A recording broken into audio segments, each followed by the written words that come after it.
A bus leaving an immigration detention center in Texas. They stood in front of the bus outside the center in McAllen before the Border Patrol moved them out of the way. We are not sure where the bus was headed, but protesters say there were migrant children on board.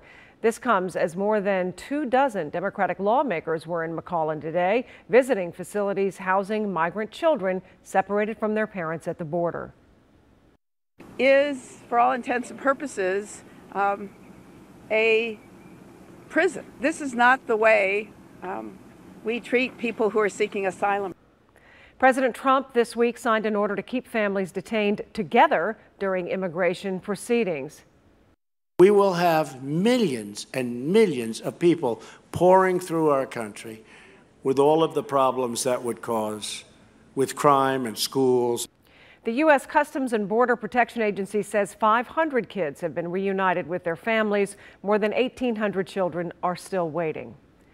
White House Press Secretary Sarah Sanders says she was kicked out of a Virginia restaurant. In a tweet, Sanders said she was dining at the Red Hen in Lexington when the owner came to her table and asked her to leave because she works for President Trump. The waiter who was serving Sanders' table also made a Facebook post about the incident. CNN has reached out to the owners of the restaurant for comment.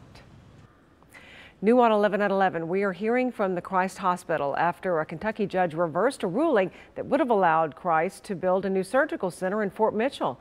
President and CEO Mike Keating issued a statement saying, in part, today was a setback for the patients and for the residents of Northern Kentucky. He went on to say, we will continue to explore how to bring more health care options to the residents of Northern Kentucky. Christ wanted to build an outpatient surgery center at the old Drawbridge Inn site just up the road from one of St. Elizabeth's facilities. A judge found the new center would be in conflict with Kentucky's Certificate of Need law. St. Elizabeth had opposed the new surgery center, arguing there are already 9 surgery centers in the area. This is more than just a technology project. This is about protecting our families. A first-of-its-kind test that just started could help curb the opioid epidemic. Chris Welch is with crews going down into the sewer to try to find out what's going on.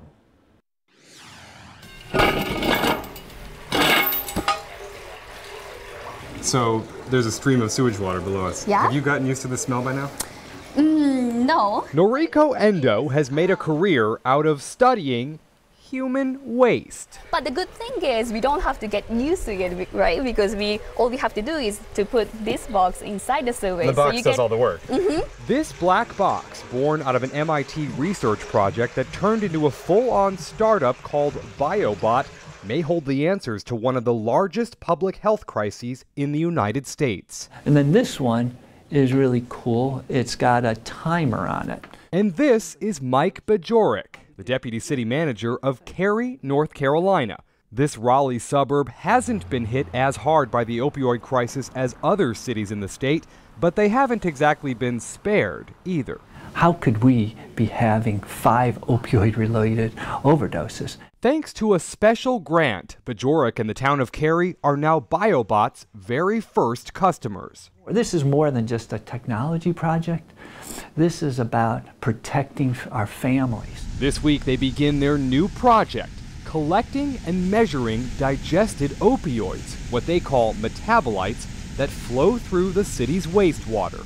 BioBot worked with the city of Cary to select the 10 best manholes that would give them the best representation of the city. Now, each manhole covers up to 15,000 residents. To collect the data, the sampler box is lowered into the sewer and suspended a few feet above the stream of wastewater, where it remains for 24 hours.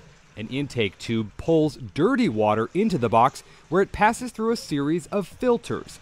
Bacteria and those metabolites remain inside, and the water is then pumped back into the stream. Then by discharging, we mean that we process the wastewater with this column. Since data from metabolized opioids has never been collected before, initial numbers may not mean much. But in time, they're hoping this becomes a model for cities nationwide. And all these information goes into sewage, but those information has been untapped. So if we can, mine sewage for those information, we can do a lot to advance public health.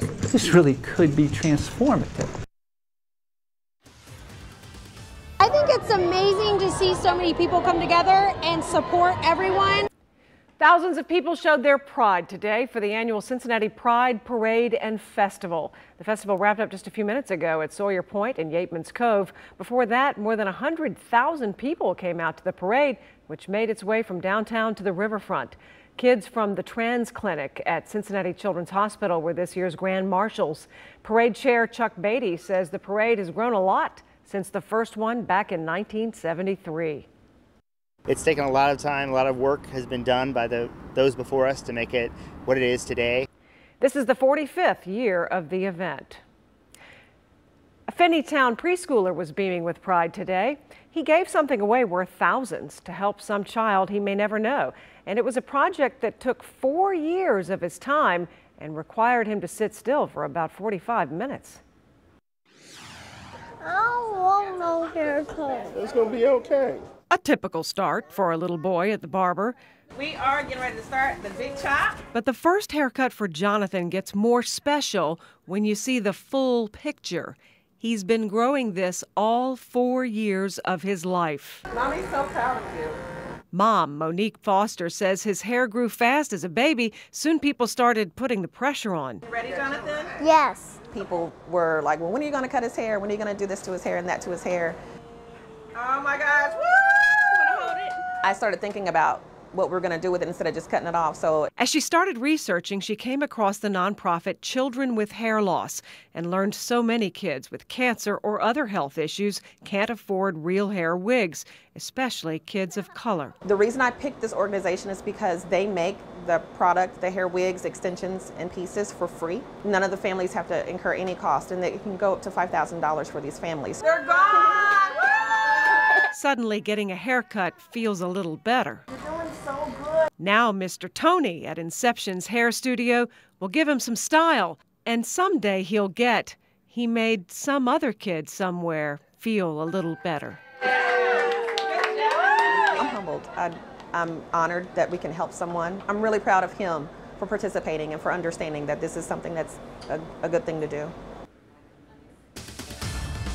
We congratulate him.